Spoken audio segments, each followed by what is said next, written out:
On a scale from 1 to 5, 6. What's up? What it is? What it do? What's going on, y'all? It's your boy Alan C, in the place to be, and you're now rocking with Al. You bugging? All right, y'all. We're gonna go ahead and get this started. Shout out to my sideline talk brothers, Herb, Tay, John. What up, y'all? Love y'all. Well, we had football, real live football, and it lasted pretty much all night. With a rain delay and everything. But let's start there. The Eagles beat the Cowboys last night. It wasn't as big of a deficit as I thought it was going to be. But the Eagles definitely picked up the dub nonetheless. And if that's anything that the Cowboys can hang their hat on, they look really good offensively. Dak, dare I say, you probably could argue that he outplayed Jalen Hurts. Jalen Hurts played a very efficient game. I don't know if he actually played a great one, but he scrambled very well. Took his took the yards that the Cowboys was going to give him up the middle, around the side.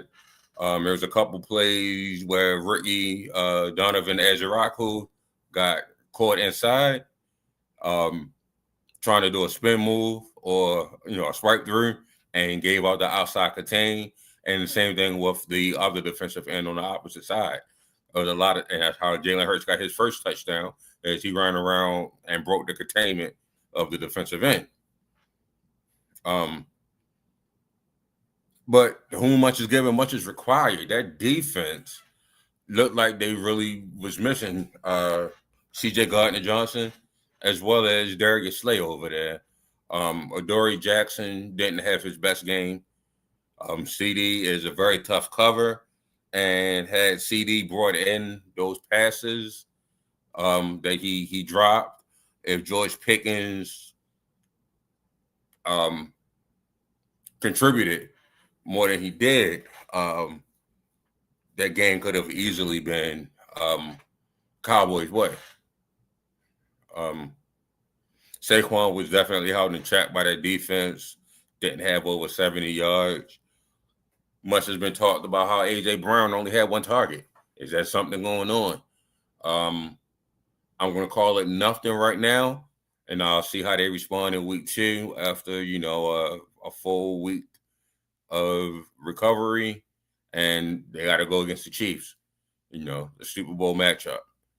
Jalen Carter cannot be that boneheaded. Dog, you cannot pick up a penalty that gets you kicked out the game before the game begins. 6 seconds in, and you completely destroy everything that defense worked on all week. Because you are the focus. You are the main focus. You're not a focus. You're the focus. And Jalen Carter just cannot do that. He's a hell of a ball player. Love that kid out of Georgia, right? He is amazing. So shout out to him. Just can't be that boneheaded in the future. Just to do a rundown of that game. Dak Prescott, 21 for 34, 188 yards. Jalen Hurts, 19 to 23, very efficient game, but only 152 yards throwing the ball. He also led the league. Technically led the league. And rushing yards yesterday was 62 and 2 tutties. And Williams for the Cowboys had 54 yards and 2 tutties. So neither one of the quarterbacks threw for a touchdown. Jalen Hurts ran 2 in, and the other 2 touchdowns came from Javonte Williams earlier in the game. CeeDee Lamb, despite his many drops, had 7 catches for 110 yards. You look at those stats, and it looks like a good game for him, but way too many drops, way too many easy plays that could have iced the game. Like I said, I expect CD to bounce back. He one of the best in the league. Not gonna hold him too tough on that one, man. He did what he was supposed to do. Other than drop the ball those times, and it was what 3 drops, so he could have had 10 catches, over 150, close to 200 yards. So he really shot the Cowboys in the foot and let the Eagles off the hook for a game that I don't think they actually played up to that standard. Um, it kind of reminded me of the Falcons game that they lost at the beginning of last year. So, and I said that for a reason. At the beginning of last year, they won the Super Bowl that year. So the Eagles, everything that they want to do since they won is still right there in front of them. And they didn't lose in a division game that would have been crucial. But just to go over the scoring summary, Javonte Williams got a 1-yard run, made the game 7-0. And then the very next drive, Jalen Hurts ran for 4 yards, tied the game up. Again, they went back to Javonte Williams in the goal line situation, 1-yard run, 14-7. And then the Eagles dropped right back down. And about 7 minutes, Jalen Hurts ran for 8 yards, 14-14. A field goal by Brandon Aubrey, and then a touchdown by Saquon Barkley finally gave the Eagles their first lead and held on to it, 21-17. A field goal as time expired for the half.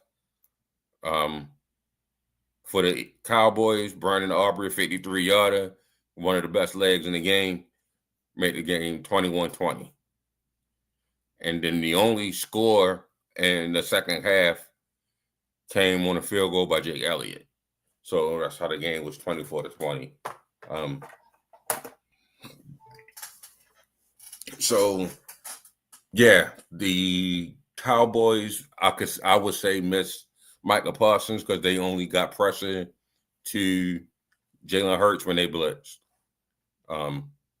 So much has been made about that trade, and he said he wanted to stop the run. And yes, Frank Clark was in there limiting the run from Saquon Barkley.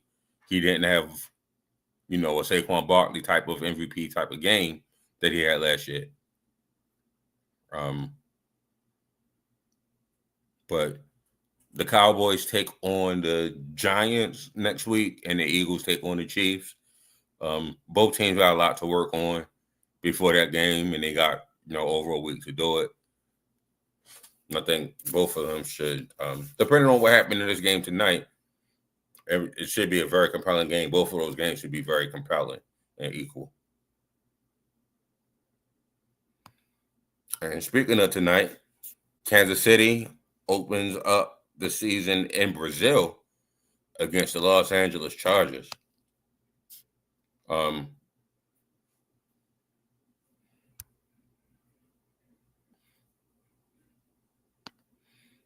Justin Herbert and Patrick Mahomes face off tonight. It's their ninth time facing off. Of the first 8, Patrick Mahomes won 7 of them. So this hasn't really been a lopsided KC game. But Jim Harbaugh's only been in 2 of these. He's lost both of them. But, they found his second year to go ahead and put what he wants to do in place and take the Chargers to higher heights. As far as injuries are concerned, for Kansas City, Norman Lott is questionable, and wide receiver Jalen Royals has ruled out already. Mekhi Becton had an illness this morning, so he's questionable, but everybody else for the Chargers should go. That's including Najee Harris with the eye injury and everything. So how do I expect this to go? I think this is going to be a very tough, tight defensive matchup. I don't think either quarterback, unless they see it, is going to take the big shot. Knowing how Greg Roman calls the game, he wants a very tough, physical, drag-out game with using his running backs, Najee Harris and Omar Hampton. I believe both of them going to get equal touches in this game, especially since Najee has been out for also considering consider it a month of time. Lord, I can't talk tonight for a huge amount of time during this camp and practice this week. If Kansas City can limit the big plays in the passing game and control the line of scrimmage, they should come out with this win.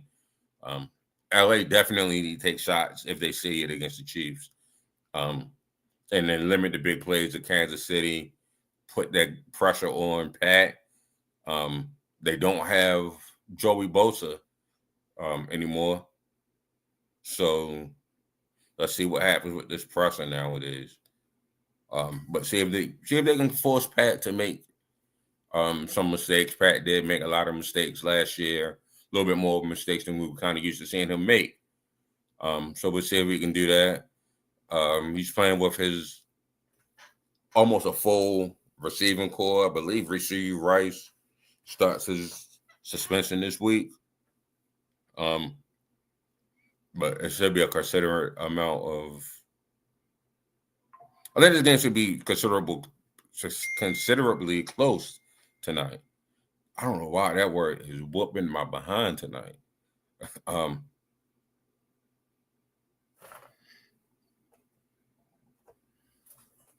But yeah, see, I think I got the Chiefs winning this game. Not huge, but I see them winning the game. All right, let's go ahead and get into college football matchup for tomorrow. Only top 25 matchup of the weekend is number 15 Michigan versus number 18 Oklahoma. So that game's at 7:30. That should be a very good game. Rounding out that top 10, though, Lenore Sellers is playing against SC State. He's the best dual threat quarterback in the league. I'm sorry, in college. Lenore Sellers is the best dual threat quarterback in college. Playing against SC State, which is not a slouch, but not a top dog considering they just coming off of playing Virginia Tech. Lenore Sellers should definitely eat in this game. You got Clemson going up against what they playing.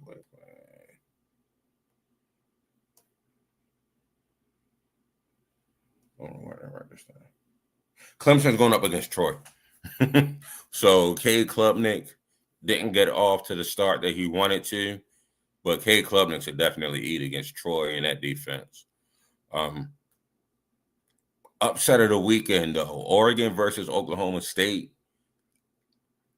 Oregon is really, really good. I want to see how Oklahoma State plays Oregon, if that game was even close. If that's close, Oklahoma State could definitely give Oregon a run for their money. Miami, number 5, going up against Bethune-Cookman. So I'll look to see Carson back to play well and get his name back, start climbing these draft boards again. Number 3, LSU is going up against Louisiana Tech. Garrett Nussmeier played amazing against Clemson. So he should have another big game. I think Nussmeier is one of the few players coming into this season that I thought had a good chance of winning the Heisman. Putting up another good game against this team should lock that in. And then number 1, Ohio State, their freshman quarterback, Sayers, played well against Texas defense. This week they're going up against Grambling. So shout out to them. I think he should they definitely should eat against this team. And like I said, they're the number 1 team in the country. Number 2 is Penn State. Number 3, LSU. Number 4, Georgia. Number 5, Miami. Number 6, Oregon. 7 is Texas, dropping down from number 1. Number 8 is Clemson. Number 9 is Notre Dame. Number 10, South Carolina.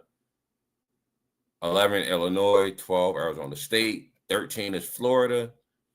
Florida State is in at 14. Michigan is at 15. Iowa State 16, SMU 17, Oklahoma 18, Texas A&M is 19, 20 is Ole Miss, 21 Alabama, very, very low, but that's what happens when you lose to Florida State when they were unranked. 22 Tennessee, Indiana, Texas Tech, and Utah rounds out that top 25. All right, back to NFL football. Week 1 schedule. I'm gonna go ahead and pick these games real quick. I'm picking Tampa Bay to win over Atlanta. I know I picked Atlanta to win this division. I think that's going to get closer as the game, as Michael Penix and Drake London, Bijan Robinson, Kyle Pitts, as they get, acclimated to playing with each other more and more as the season goes on. But I love this young Atlanta offense. Atlanta's offense is young and good. So I'm looking for.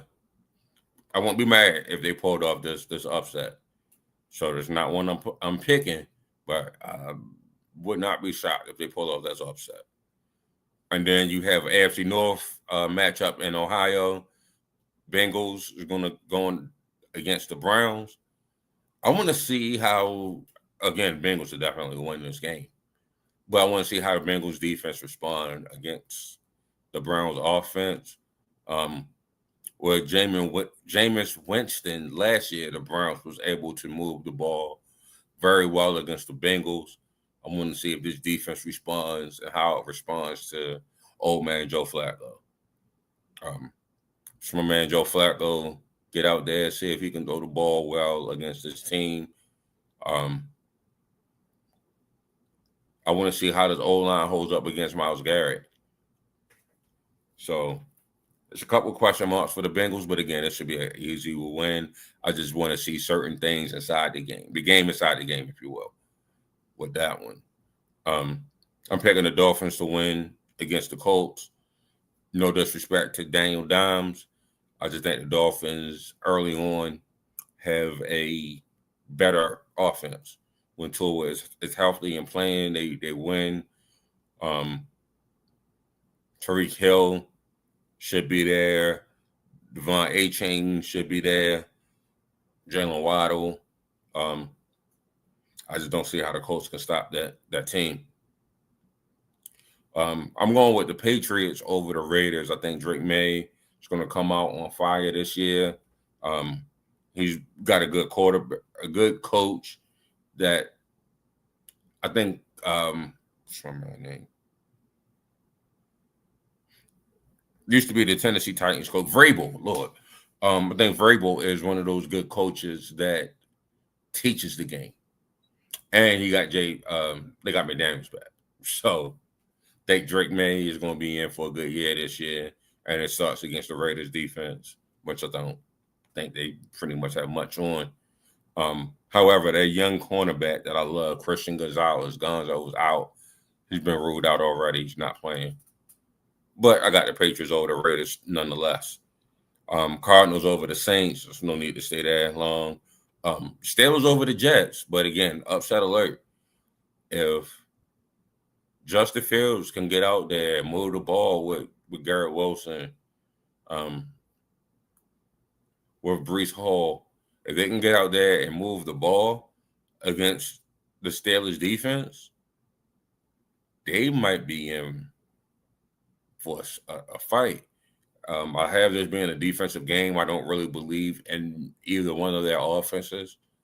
But if it came down to it, I have the Steelers defense over the Jets defense. So that's why I'm picking the Steelers. But again, if this is an upset alert and Sauce is back and playing top tier defense, and Quentin Williams, if these guys is there and making life hell for Aaron Rodgers, this can easily be an upset. I got Commanders over the Giants. JD playing against his college receiver, Malik Neighbors. Love both of these kids. Malik Neighbors, like I said, could be a top 10 wide receiver in this league. If he's not there already, like I think he's going to be challenging for that top 10 with Russell Wilson throwing them the deep shots. But I got the Commanders beating the Giants. I just don't see enough firepower to stop JD, nor to keep up against this defense. Got Commanders over the Giants. Jacksonville Jaguars playing. I want to see Trev and Liam working together as a coach. But I got the Jaguars over the Panthers. And like I said, I want to see Trev with Liam and then that defense, if that defense comes back. So that's all in the 1 o'clock window. And then at 4, I got Denver over Tennessee. This is Cam Ward's first start. Definitely want to see that. 49ers over Seattle. But 49ers receiving core is depleted. That defense was depleted because of money that they had to give to Brock Purdy. I'm picking the 49ers over Seattle, but again, it's a potential upside alert pick. Seattle could easily win this game. Lions over the Packers. Micah is playing. He's supposed to be playing. It should be his debut with the Packers, but he got a back injury, so I don't know if he's sitting out this one. And then the last 4 o'clock window game is the Rams over the Titans. I'm sorry, the Rams over the Texans. Texans is young. This should be a very good game, very close game. I don't know if the Texans off defense can do enough to stop and limit that Rams offense. But if they can get pressure on Matthew Stafford, again, could be another upset alert. But the upset alert game that I am picking is happening on Monday night. I'm picking the Bears to win over the Vikings, straight up. Caleb and Ben Johnson is going to bring success to Chicago's offense. I believe in both of them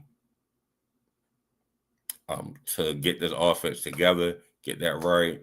I believe Bears already have a good defense.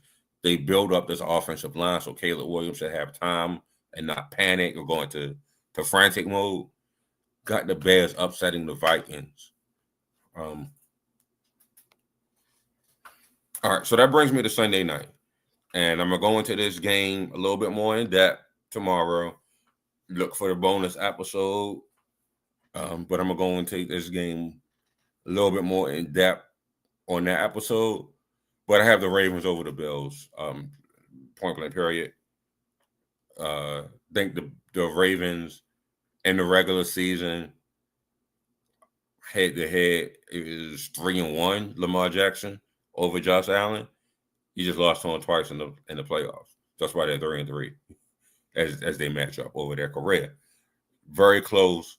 I just don't see with the Ravens' newfound pass rusher and pass rush game and their secondary. Don't see how Buffalo Bills could compete when we didn't have this secondary last year. Or was trying to figure out how to call plays, and if it's not for Mark Andrews' drop, the Ravens beat them twice last year. So again, I'm not going to go into too much depth of this game right now.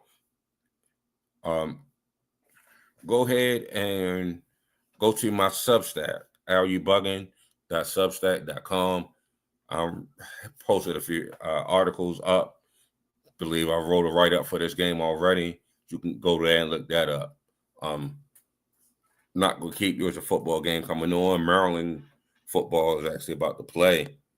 So I'm about to go ahead and turn that one on. Not going to keep y'all much longer.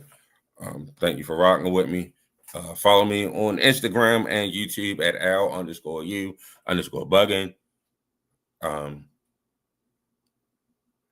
Like I said, areyoubugin.substack.com. Athletically challenged, themag.com. Shout out my guy Digital, Eric Wilson. We had an interview with him a couple of weeks back, if y'all remember. Got a couple things in the pot brewing with that one to bring out some more articles. I've been on my journalistic game. as well as interviewing. So we're gonna go ahead and bring that one to y'all as well. That's my time. Be blessed, be productive, be more. I love you. We out.